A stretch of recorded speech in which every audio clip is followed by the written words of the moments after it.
20, 30대와 60, 70대가 연합하는 거예요. 세대 연합으로 40, 50대를 영업하는 방법밖에 없어요. 이제 형네당 아니니까 그렇게 구체적으로 얘기 안 해줘도 돼요. 그렇게 지원 안 해줘도 돼요. 어차피 안 듣거든. 그게 아니고 어차피 우리가 먹을 거거든.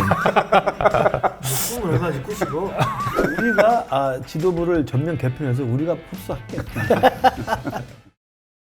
장동혁 대표도 뭔가 좀 눈치가 없지 않나라는 생각이 들었거든요. 왜냐면 자꾸 뭔가 그 민심과 좀 다르게 행보를 하는 것 같아서 어쨌든 지난 주말에 또 다시 대외투쟁에 나섰는데 이재명 정부가 민생, 경제, 법치 등 모든 분야에서 국민을 포기했다면서 국민과 헤어질 결심을 하고 이재명 한 사람을 위해 모든 걸 한다면서 괴물 정권을 끌어내려 한다고 했어요. 국민의힘의 윤석열 대통령 절연보다 어떤 이재명 대통령 탄핵을 원할까요? 제가 이제 우리 당 대표니까 그다음에 지금 당무감사 기간이니까 좀 조심스럽긴 한데 아니, 진짜 조심해야 돼.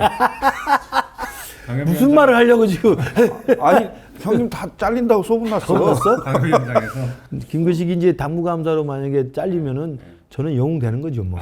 우리 옛날에 학교 다닐 때 운동가 있잖아. 조금만 더 세게 쳐다오. 시퍼렇게 다리 절 때까지. 그런 노래 있잖아. 제가 이제 어제 원외 당협위원장 워크숍에 있어서 갔잖아요. 왜냐면 또 당에 또 하라는 대로 또 열심히 해. 잘 가. 갔는데 나경원 기본 점수는 깎이면 안 되잖아. 그러니까 출석 같은 건가요? 출석 잘해. 나경원 총선 지방선거 기획단장도 와서 강의를 하고 오히려 장동혁 당대표도 와서 이제 연설을 하고 그러는데 비슷해요. 논조가 뭐냐면 뭉쳐서 싸우자야. 그러니까 이재명 끌어내릴 때까지 싸우자. 그 맞는 이야기죠. 뭐 뭉쳐서 싸우는 게 좋은데 저는 이 싸우자라고 말하는 것이 두 가지 문제점이 있다고 봐요. 첫째는 싸우자, 이재명 나쁜 놈 끌어내리자라고 말하는 그 메신저에 대한 국민적 신뢰를 잃은 상황에서는 옳은 말을 해도 씨도 안 맥혀요. 그러니까 예를 들면 전두환이가 딱 나와서 우리 민주주의 지킵시다 그러면 지나가는 개가 웃지.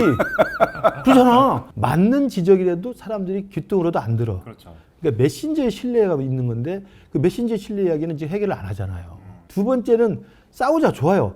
근데 우리가 고등학교 때 정치경제 배웠지만 정당이라는 건 싸우는 게 정당 아니잖아. 이기는 게 정당이지. 정당은 정권 획득이 목표잖아. 싸우자가 아니라 싸움은 수단이에요. 싸워서 이겨야 돼. 근데 지금 보세요. 최근 나오는 여론조사 갤럽 뭐 아니면 뭐 MBS든 중도층이 어디로 가는지 뻔히 보이잖아요. 그다음에 이재명 정부가 이렇게 헛발질을 해도 이게 박스권에 갇혀가지고 지지율이 안 올라가는 건 싸우기만 계속하고 이기는 싸움은 포기하는 거야. 그럼 그게 뭐예요? 그럼 싸우자만 계속 강조하면 그걸 옛날에 우리 학교 다닐 때 배운 용어는 좌경 맹동주의라고 그래. 좌경 맹동주의라고 그래. 그러면 오히려 상대당에게 빌미를 주고 싸우자라는 말만 자기들끼리 모아서 하면 이기지 못하는 싸움은 애초에 시작을 말라는 게 손자병법에 나와 있잖아요. 그러면서 안타깝다라는 말씀을 장동혁 대표께 드리고 싶어요. 알겠죠, 대표님? 아니 근데 왜 똑같은 일을 두 번씩이나 하는지 나는 모르겠어요. 그래, 왜냐하면 박근혜 탄핵되고 나서 그 보수가 회복되는 길을 한번 쭉 보세요. 김종인이 와서 약자와의 동행, 호남과의 동행, 그 다음에 5.18 가서 무릎 사과 그렇게 해서 결국 서울시장 보궐선거하고 부산시장 보궐선거 때 자신감이 회복됐어요. 이제 해볼만 하다. 그렇게 하고 전당대회를 해서 30대 이준석을 뽑아서 20, 30대 표까지 이제 연합을 하면서 대선까지 이겼단 말이야. 대선 이기고 여기까지 같은 당이셨죠. 지방선거까지 이겼어요. 네. 승리의 공식이 어디 있는지 안단 말이야. 맞아. 해봤잖아. 근데 왜 지금 뭐 재밌는 우리가 게 한교안입니다 하고 그걸 하고 있어. 우리는 그렇게 생각을 하잖아요. 어제 워크숍에서 나경원 우리 단장께서 오셔가지고 강연을 하는데 우리 당은 제일 큰 문제가 선거만 앞두면 어죽이 떠죽이 다 모여가지고 어중이 떠중이네. 어죽이 떠죽이 다 모여서 사람들이 막 모인대. 그래서 중도 통합이니 뭐니 우리 당의 정체성을 훼손하는 짓을 가다 보니까 패배했다는 거야.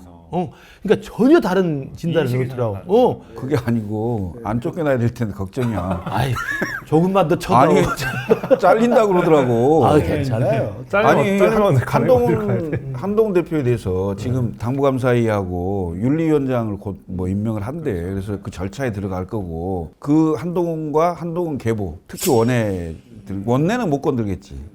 원애들은 위험하다. 원애들 중에도 김근식 정도는 못 건드려요. 워낙 커가지고 이 법정보도 프로토콜에서 뭐 그냥 어디 거물이 돼가지고. 그러니까 소문이 있으니까 그러니까 좀 조심하라고. 잔챙이들 하려고 그럴 텐데 사실은 그게 당 지도부에서 그런 식의 정치공학적인 계산을 하면 그렇지 않아도 이게 힘든 당 지금 상황에 그냥 폭망의 길로 가는 거예요. 그건 당 지도부도 제가 볼 때 그런 생각을 할 거예요. 아, 내가 한동훈을 무리하게 자른다.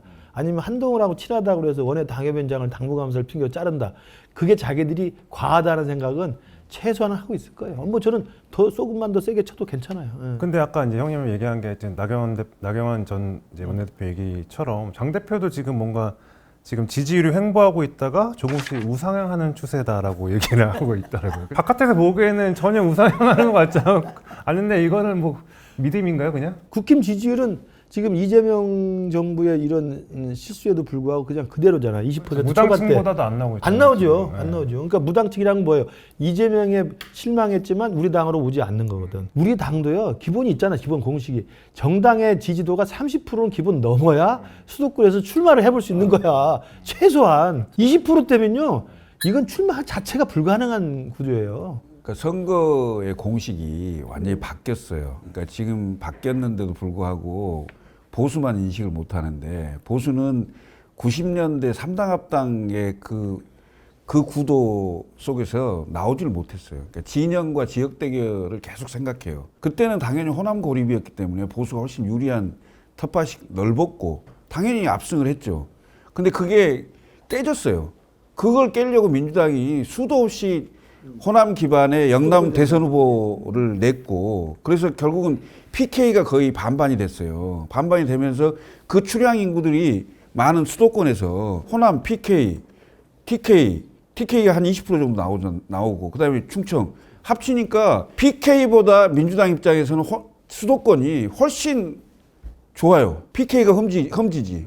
여기는 거의 60% 정도 지지를 확보할 수가 있는 상황이 돼버렸어요. 그래서 이걸 깨려고 하면 지역과 진영 구도로 다시 가잖아요. 보수는 무조건 필패입니다. 그걸 깨는 방법은 20, 30대와 60, 70대가 연합하는 거예요. 세대 연합으로 40, 50대를 영업하는 방법밖에 없어요. 이제 형네당 아니니까 그렇게 구체적으로 얘기 안 해줘도 돼요. 그렇게 지원 안 해줘도 돼요. 어차피 안 됐거든. 아, 그게 아니고 어차피 우리가 먹을 거거든. 뭐 꿈은 얼마든지 꾸시고. 그러니까 우리가 지도부를 전면 개편해서 우리가 흡수할게. 어제 이제 국민의힘에서도 지방선거 이제 기획단에서 당신 비율을 어쨌든 높이자고 했고 뭐 아직 결정된 건 아니라고 하지만 어쨌든 이게 집토끼를 지키겠다는 전략인 거잖아요. 그러니까 이것도 지금 요즘에 장도영 대표나 나경원 의원이 유독 강조하는 게 당성. 당성을 당성 보겠다는 거 아니에요. 평가하겠다. 공천 네. 기준에. 당성이라는 게 우리 가장 많이 들은 곳이 어디예요? 공산당이. 그래, 북한이야, 북한.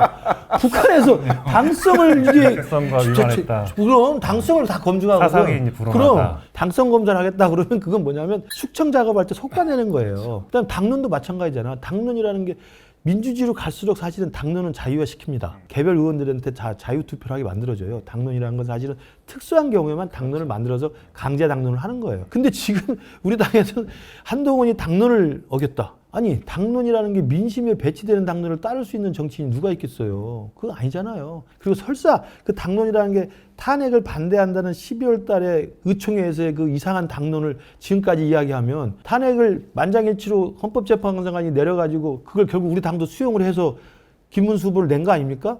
나경원도 그때 그 나오지 않았어요? 대선 후보로? 그러면 당론을 위배했다고 한동훈을 비판하고 김근식을 비판할 거면 헌법재판소의 파면 결정 이후에 대선 후보로 나온 김문수나 나경원도 당론 위배자야. 네, 너무 교수처럼 그렇게 큰 틀에서 얘기하는데 논리적으로 너무 이야기하지. 그게 아니고 내가 꼼수라고 생각해 나는. 이게 나경원이가 기획단장을 그만둬야 돼.